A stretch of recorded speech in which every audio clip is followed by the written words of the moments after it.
I've dedicated my life to running, training, and living a lifestyle that allows me to run as much as possible. I set the record for the most 100-mile trail race wins at 38 victories. I broke the record for the fastest time on the Appalachian Trail. I've sacrificed a lot in order to accomplish all of these things. My name is Carl Meltzer. They call me the Speedgoat. Along with all that hard work, I like to have fun. Challenge myself to take risks, try new things. That's what ultimately puts a smile on my face. So here we go, folks. Another version of what I consider to be fun.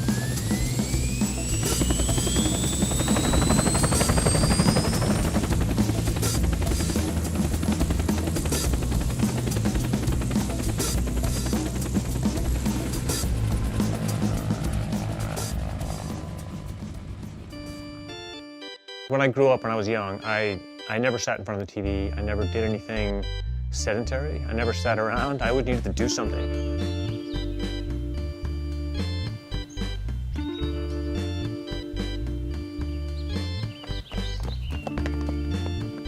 Hey, Carl, come out and play.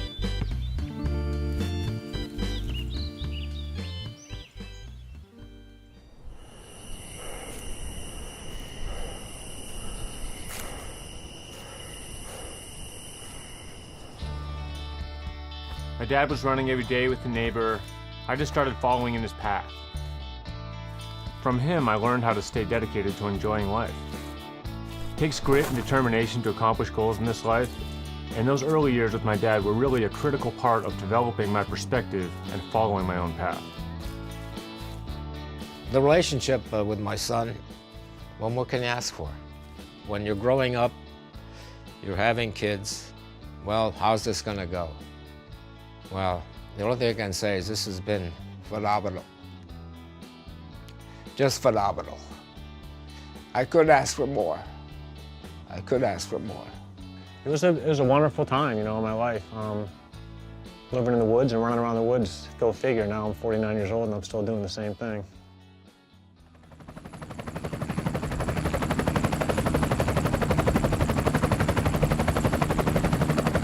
When I was a kid, I think I thought that I would follow the normal path of everyone else. Graduate from high school, go to college, get a job, put a suit on. No. I just wanted to sort of have fun and get out and do things.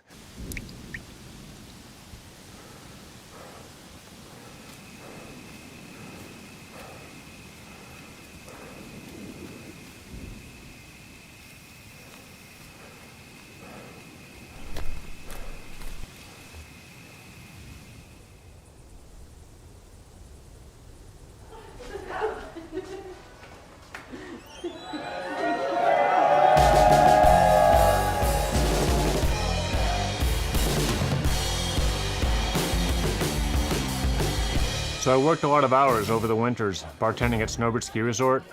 I saved as much as I could, then I ran as much as I could. Then I raced when I could afford it. I was good at saving money when I bartended, so during summer months I wouldn't have to live on the edge.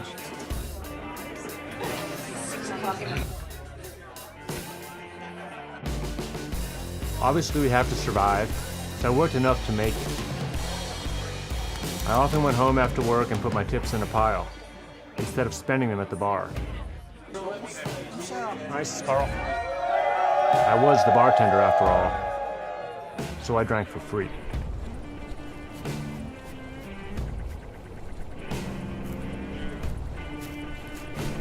No one likes work unless it's something we do as a passion. Like myself being a pro runner, it pays the bills, but it does not feel like work. We slept in our truck and camped most of the time. Split hotel rooms. We were poor ultra runners. I may die tomorrow, so why work to take money to the grave? I think 1993, when a few friends of mine were driving home from the Pikes Peak Marathon, we saw a jackrabbit run across the road and I said, "Dude, check out the Speedgoat!" My buddies laughed their ass off, and I just sort of bottled that name up in my head and kind of left it there. I was entered at the Zane Grey 50 mile, and the race director that I knew was kind of a friend of mine through the channels of ultra running, and he put in, instead of putting Carl Meltzer, he put Wasatch Speedgoat, and I, again, laughed hysterically. I'm like, no way. And again, channeled that back in the back of my wired head here, and I just said, that's kind of cool. I think, that would be a cool name for a shoe.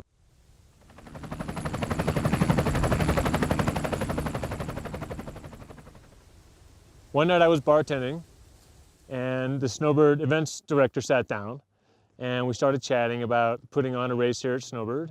So he asked me, hey, do you think you can get 100 runners at the start line? I was like, absolutely. 6 months later, the Speedgoat 50K was born. 3, 2, go.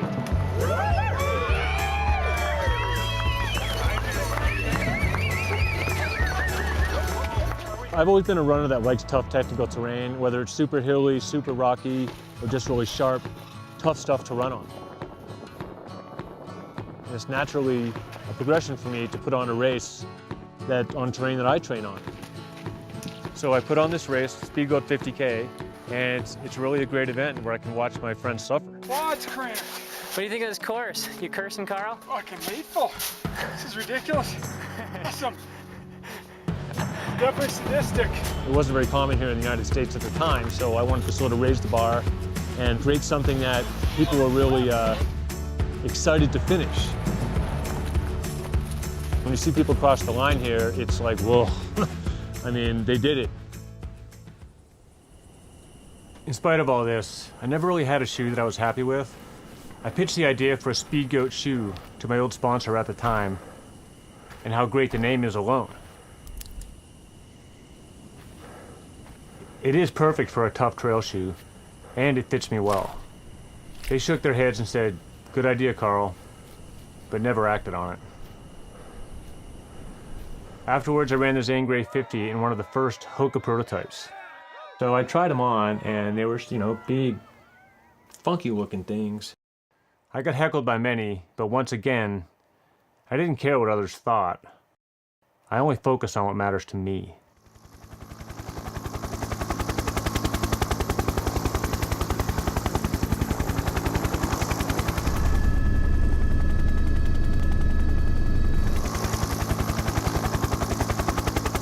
So as I grew older and I started to run longer races, I sort of understood that, maybe I'm better at this longer stuff. 96, I ran Wasatch 100, and I finished, and then I was addicted. Then it was like, phew, I like doing this. I wasn't thinking 100 miles when I was 10 years old. Probably wasn't thinking 10 miles, but at the same time, it was sort of just was what I felt more comfortable at. Ready, set, go!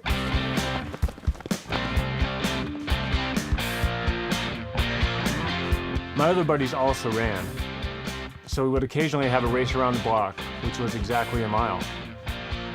I'd win those every time, even against my older friends.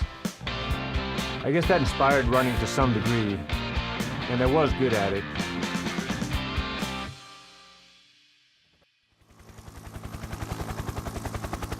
What I do it for fun. When I do something, I like to do it right.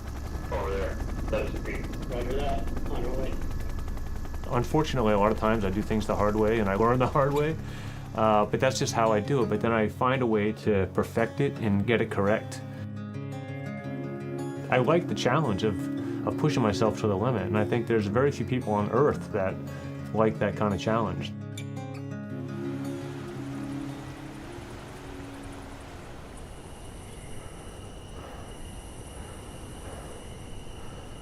I always dreamed of having a shoe called the Speedgoat out there. I wasn't necessarily thinking it would happen. After a while, I brought the suggestion of the Speedgoat shoe to HOKA. I'm really psyched that HOKA accepted the idea and said, hell, let's do it. I hung up the phone and I had a big smile on my face. I'm like, yeah, finally. They liked it. Now we have a badass trail shoe that can handle any terrain.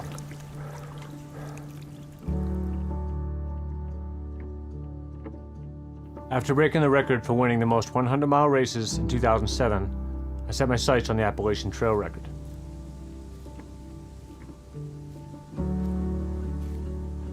It was brutal. I failed twice, once in 2008 and again in 2014.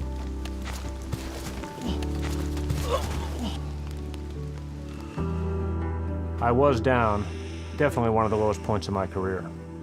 It was kind of torture for me to watch him go through, what he was going through after he'd accomplished so much already. For him to just say, I'm done. The first two attempts, which he did not break the record and had issues. I know after the second time, he said, I'm not going back. I'm sure it was painful for him. It was painful for me, everybody that was there.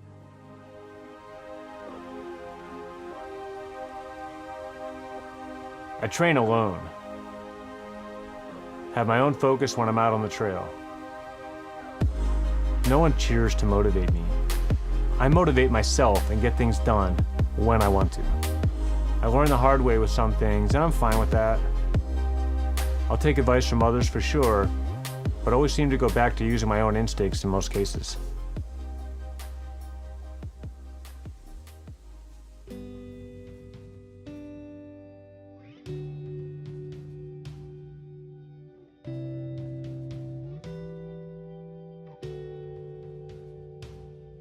In 2016, I set my sights on the Appalachian Trail record one more time. This time I had a plan I thought would work based on the learning from previous attempts. This was the third time that he had done it, and it involved determination on his part on how to get it done. When Carl puts something in his mind, he's just got this drive that he's gonna do what he has to do. I guess even if it takes 3 attempts, he's gonna do it. He wanted to have the right people with him. It is a part of it. The crew is important.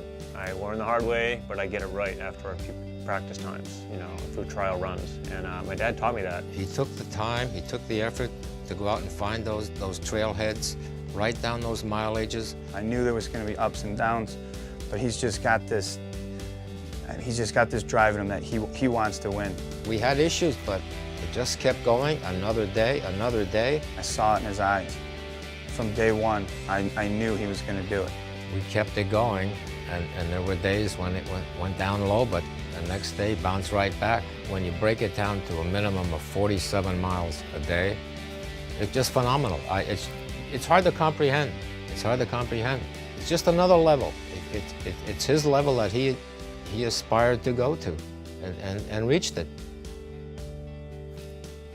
To me, 100 miles is not that far. 2,200 miles is not that far to accept the challenge. Just like being a kid again, racing a mile around the block. We just didn't think it was all that far.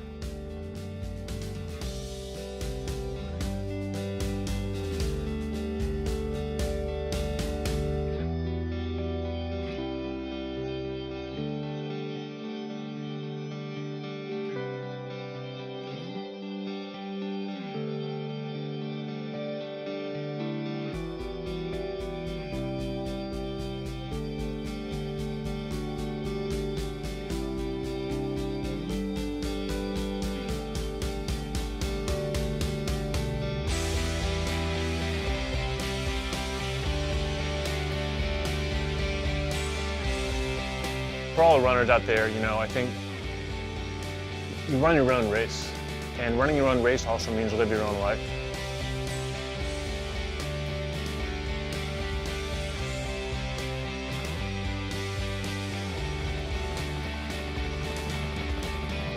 For me, when I race against myself.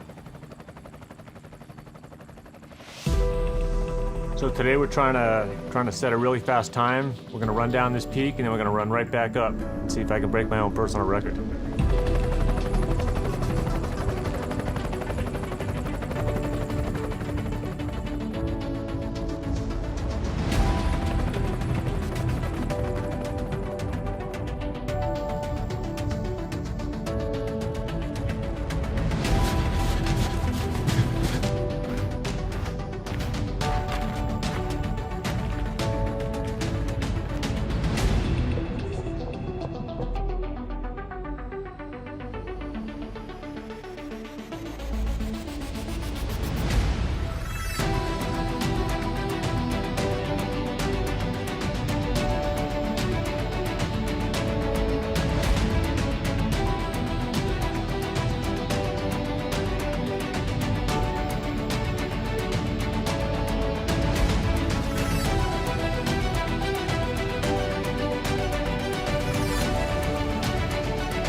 it's important to do what you like to do, and you accept the challenges. I mean, you run an ultramarathon, you're going to have issues, and don't kid yourself. I've run 75 times at 100 miles, and I think only 3 or 4 of those races were perfect.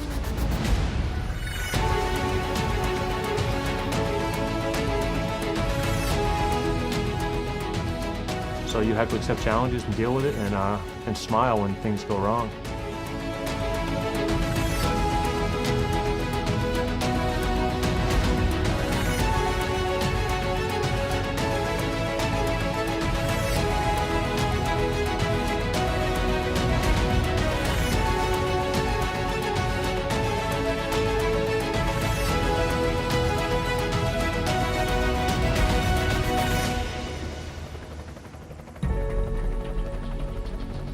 Now working at home in the coaching world, putting on the Speedgoat 50K, being a pro athlete really is priceless. I often ask myself, who gets to do this? I do because I want to.